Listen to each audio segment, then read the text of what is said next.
గుణ జననీలు ధరణిని కలిసారా? ధరణిని కలిసుంటే ఈ పాటికి వాళ్ళకి మొత్తం చెప్పేసుంటుంది. వాళ్ళంతా ఏకమైతే మా పరిస్థితి ఏంటి? ఏం చెప్పి నేను వాళ్ళ చేతుల్లో నుంచి చావు తప్పించుకోవాలి? ధీరజ్ తీసుకెళ్ళింది, తాళి కట్టే ప్రయత్నం చేసింది చెప్తే నా తమ్ముడు నన్ను, నా కొడుకుని జీవితంలో క్షమించడు, జీవించే అవకాశం లేకుండా చేస్తాడు, చంపి పారేస్తాడు. ఇప్పుడేం చెయ్యాలి నేను?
ధరణి,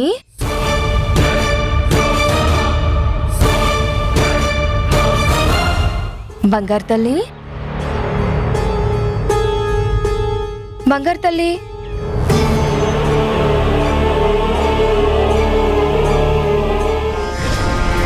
పిచ్చిదానా, నిన్నిలా చూస్తుంటే ప్రాణం తరుక్కుపోతుంది. కన్న తల్లిని కాకపోయినా చిన్నతనం నుంచి పెంచాను కదా, అంతో ఇంతో ప్రేమ ఉంటుంది కదా.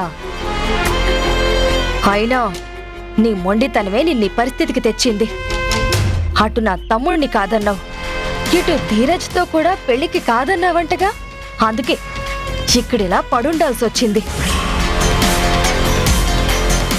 ఎవరో ఒకరికి తలూపి తలోంచి తాళి కట్టించుకుంటే ఎంత బాగుండేది.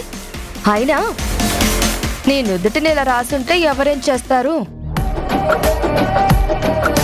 అసలు నీకు అసలు విషయం చెప్పడం మర్చిపోయాను. నువ్వు వాళ్ళ కన్న కూతురువని నీ అసలు అమ్మా నాన్నలకు తెలిసిందే. పాపం నీకోసం వెతుకుతున్నారు. నిన్ను విడిపించి వాళ్ళ దగ్గర అంతో ఇంతో మంచి సంపాదించుకుంటే కాస్తో కూస్తో లాభం వస్తుంది. ముందు విడిపించి తర్వాత ఏం చెయ్యాలో ఆలోచించాలి.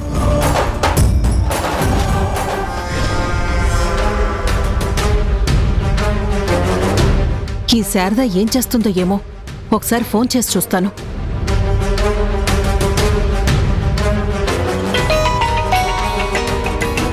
శక్తి, ఈవిడ ఈ టైంలో ఫోన్ చేస్తుందేంటి? ఏం చెప్తుందో విందాం.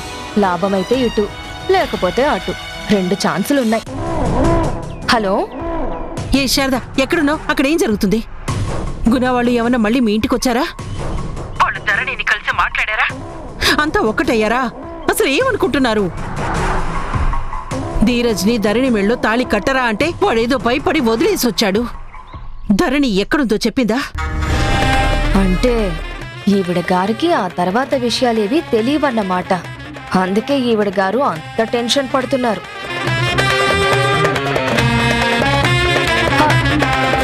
ధరణి ఇంకా ఇంటికి రాలేదు శక్తి, కానీ ఒక ఫోన్ కాల్ వచ్చింది.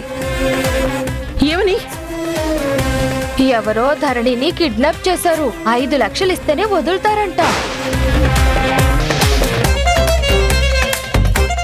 ఏంటి? కిడ్నాప్ చేశారా? 5 లక్షలు అడిగారా? అదే కదా నేను చెప్పేది. నువ్వు విడిపిస్తావా? 5 లక్షలు కడతావా?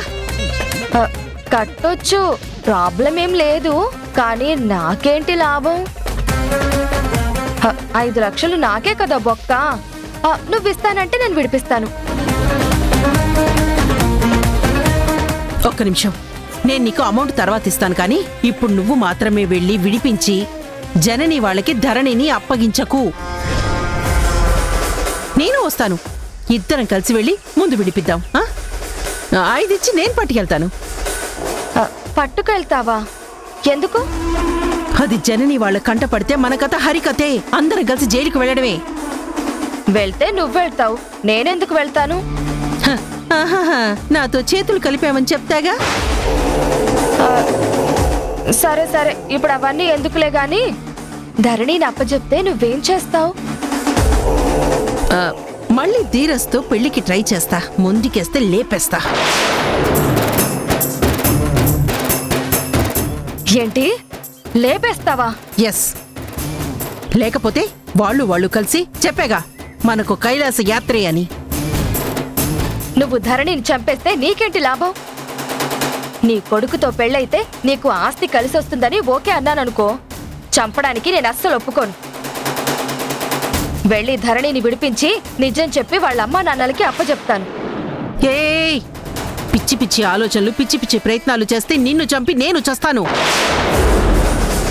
అలాంటి పని మాత్రం చెయ్యకు. నువ్వు అన్నట్టు నాకు లాభం కలిగేలా నా కొడుకుతో ధరణి పెళ్లి జరిపిస్తా, కానీ నువ్వు మాత్రం ముందే వెళ్ళకు. ఇద్దరం కలిసే వెళ్దాం. వెయిట్ చేయి.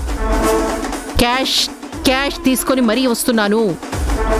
పెళ్ళంటున్నావు కాబట్టి ఓకే, త్వరగా రా. అడ్రస్ చెప్పు.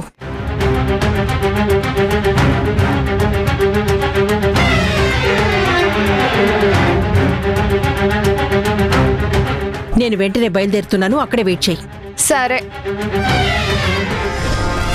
వస్తే పిచ్చి ముద్దు, అది కనబడగానే ప్రాణాలు తీసేస్తా, కానీ ఇంకా పెళ్లి ప్రయత్నం ఏంటే? అడ్డొస్తే నిన్ను లేపేస్తా.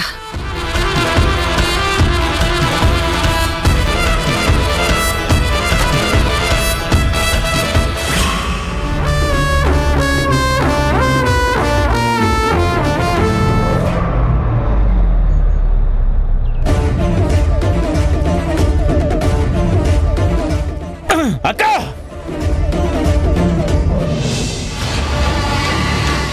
చెట్టి పరిస్థితుల్లోనూ ధరణి జనని గుణాల్ని కలవనివ్వద్దు.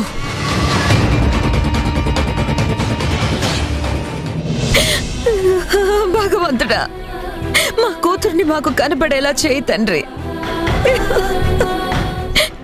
నిజాలు దానికి చెప్పి గుండెలకు హత్తుకొని ప్రేమగా పలకరించి తృప్తిగా మాట్లాడి అమ్మా అని పిలిపించుకోవాలని మనసు ఆరాటపడుతుంది.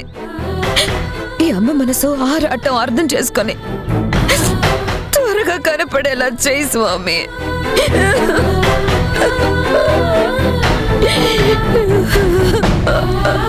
జనని టెన్షన్ పడకు, ఏం కాదు. తను ఇక్కడే ఎక్కడో ఉంటుంది. వెతుకుదా. పదమ్మా, రా పదమ్మా.